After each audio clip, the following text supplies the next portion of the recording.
Hello everyone, welcome to our YouTube channel, and currently we are on our rooftop and we're trying to check on the weather. I think it's about to rain anytime soon, and so we need to apply our systemic fungicide as soon as possible. First is we need to check on the soil of our succulents. We need to make sure na hindi pa basa or soaking wet yung kanilang pinaka-soil.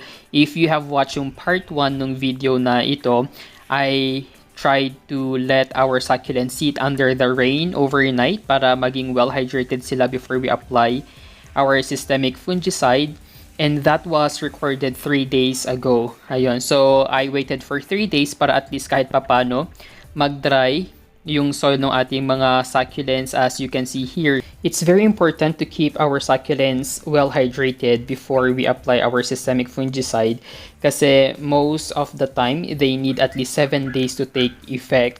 So if they are not hydrated, then probably after 7 days or even 14 days, sobrang dehydrated na yung ating mga succulents, which is not good for them.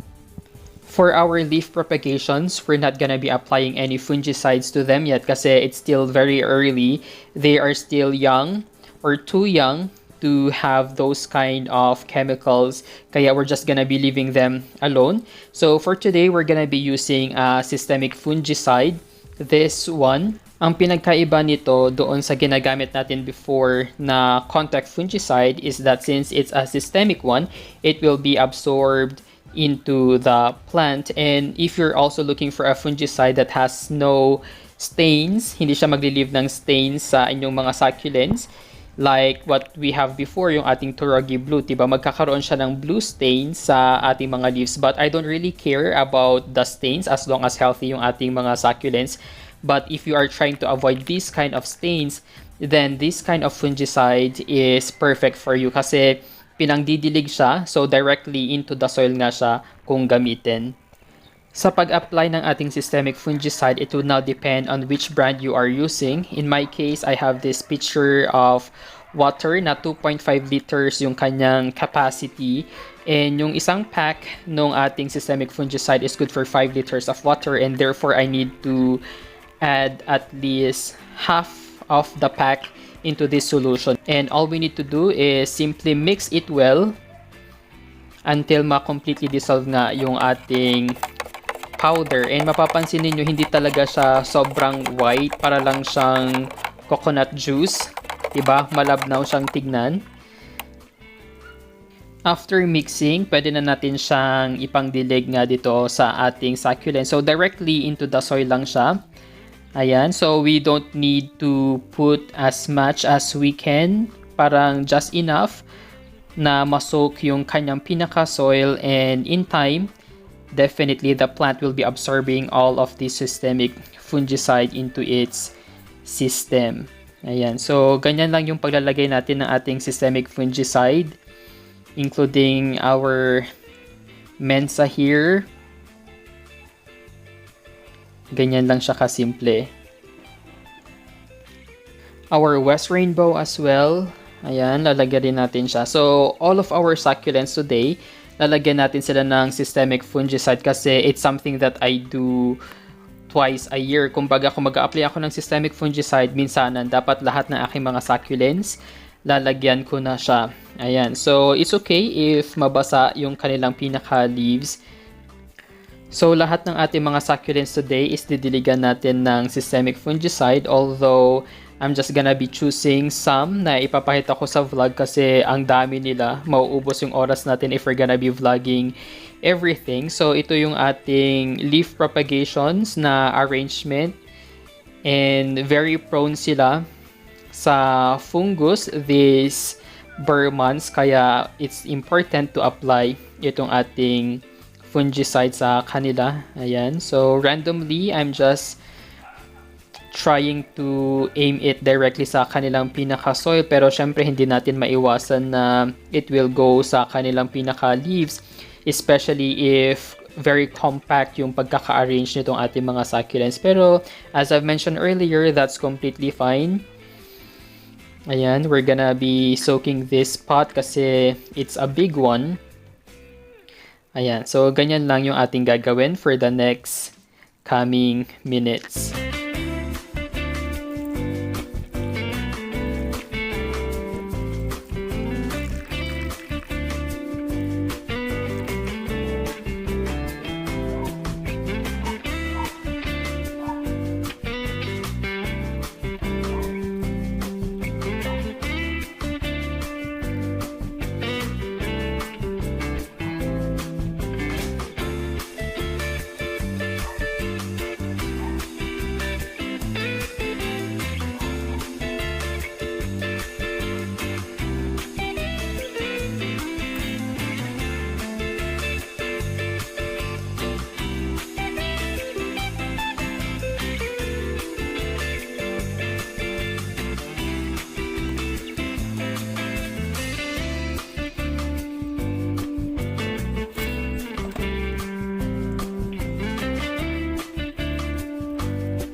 So, naubos na yung prepare nating first solution ng systemic fungicide.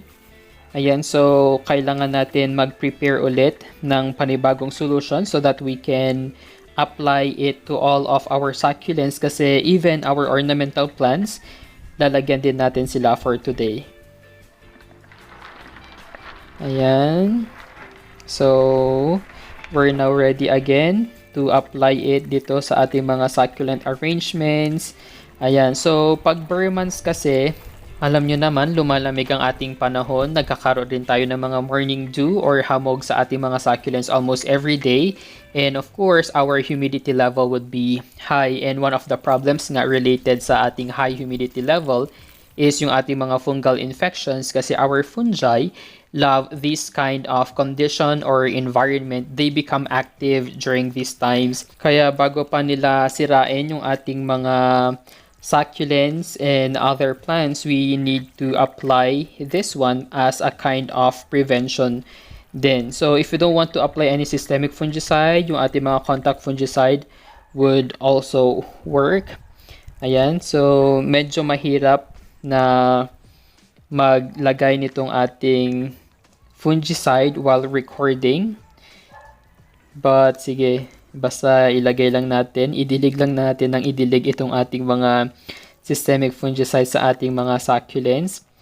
Ayan, so I think it's a very simple thing to do. It's just that pag madami kayong succulents, nakakapagod din siyang gawin. Pero kailangan natin magmadali kasi I can see from here na on the other side, ayan na yung ating fog. Paparating na naman ang ating ulan, kaya we need to make it faster. Including our ornamental plants, our San Francisco here, kailangan natin siyang applyan rin ng systemic fungicide. So, lahat sila. Minsan na ako mag-a-apply today. We've got our Birkin. Ayan, ang dami niya ng new leaves na tumubo sa kanya. Siyempre, prevention is always the best solution in any kind of treating our plants. And if you can remember, ito yung mga binili natin early this year. Nung bumili ako ng mga ornamental plants, ayan, malalaki na sila. I think we need to take good care of them. Hindi lang yung puro mga succulents yung inaalagaan natin sa taas. And it's very important nga na after we apply the systemic fungicide, kailangan nating tanggalin some of those na nag-collect sa kanilang pinaka-rosette para bukas pag naarawan sila, hindi sila ma-sunburn. So, yun lang naman yung pinaka-main reason why we need to remove all of them. And syempre pala, dapat hindi sila mabasa or yung soil nila hindi mabasa for the next 2 weeks. Kaya dapat nasa isang shaded area sila. Sa akin, I have this plastic sheet na talagang very effective against the rain. Ayan, so ganun lang. And lastly, every time you're gonna be applying any fungicide on your plants, whether organic man yan or hindi, you have to protect yourself. Make sure that you're wearing gloves, some face mask, and dapat nasa isang well-ventilated area kayo.